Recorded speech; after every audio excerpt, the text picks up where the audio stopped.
Para essa quarta-feira, temos uma palavra em Apocalipse, no capítulo 14, versículos 6 e 7. Diz: E vi outro anjo voar pelo meio do céu, e tinha o evangelho eterno, para o proclamar aos que habitam sobre a terra, e a toda a nação, e tribo, e língua, e povo, dizendo com grande voz: Temei a Deus e dai-lhe glória. O apóstolo nos guia com estes pensamentos nesse dia para o tema de hoje. Mensageiros de Deus proclamam a vontade de Deus. E no texto menciona-se de um anjo que anuncia essa vontade de Deus.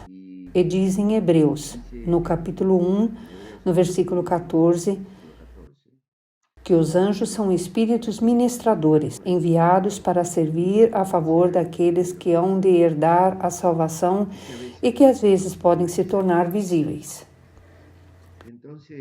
Se olharmos a história do reino de Deus, a atividade de alguns desses anjos está explicitamente mencionada nas Escrituras Sagradas. Lembremos do caso de Agar, aquela mulher que concebeu um filho de Abraão e que depois, por alguma desavença com a esposa de Abraão, com Sara, é expulsa e tirado do seu âmbito de vida junto com o seu filho para o deserto. E no deserto correu o perigo de perder a vida pela desidratação e pelos próprios efeitos do deserto. Então chega um anjo e esse anjo indica o lugar onde havia uma fonte de água. Essa mulher vive junto com seu filho. Seu filho é Ismael. O nome dele faz referência àquela mulher que se chamava Agar, faz referência a esse anjo como o Deus que vê. Há outros anjos que também se manifestaram, como aqueles que anunciaram aos pastores o nascimento de nosso Senhor Jesus Cristo naquele tempo. Há outros anjos, como aqueles que estão mencionados em Apocalipse e que advertem para toda a humanidade sobre o julgamento, sobre a idolatria, sobre o perigo de se afastar de Deus.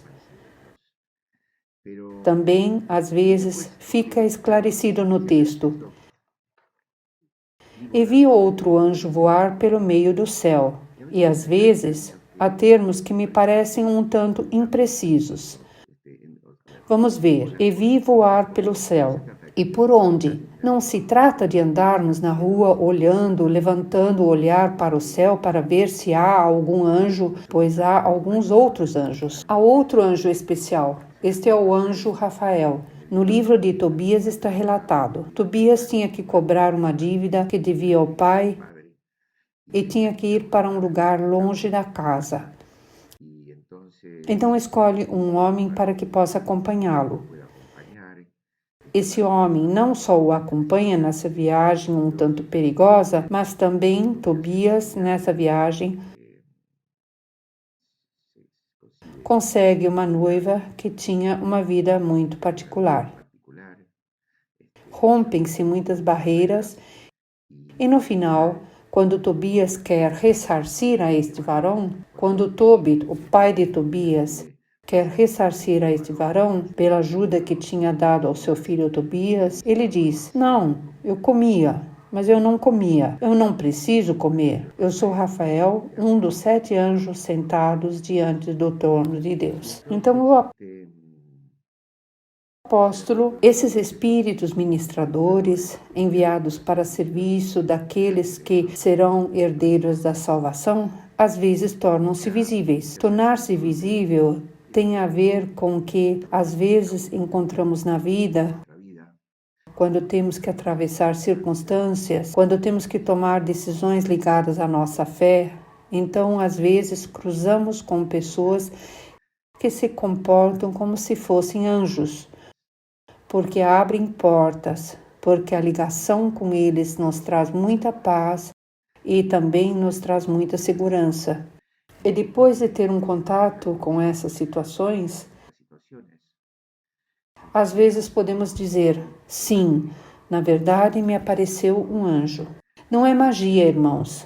Não se trata de andarmos à procura de anjos, mas temos que saber que existem e que esses anjos servem a Deus e assistem à humanidade para que eles possam alcançar a comunhão com Deus.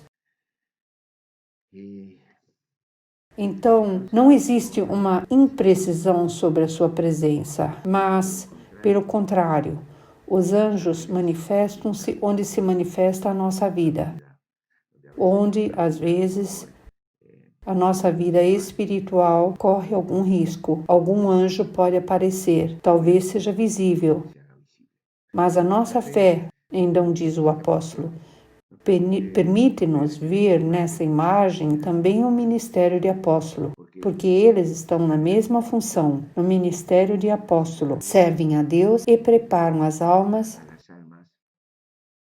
para o reconhecimento de que há uma porta para a salvação. Esse ministério de apóstolo, então, também não é uma imprecisão e está presente. E este está presente não é uma imprecisão, não é uma indefinição de datas ou de lugares, porém, pelo contrário, muitas vezes essa palavra de apóstolo em cada serviço divino, a palavra que levanta o Espírito, o dom do Espírito Santo em cada um, é a manifestação do Espírito Santo no ministério de apóstolo.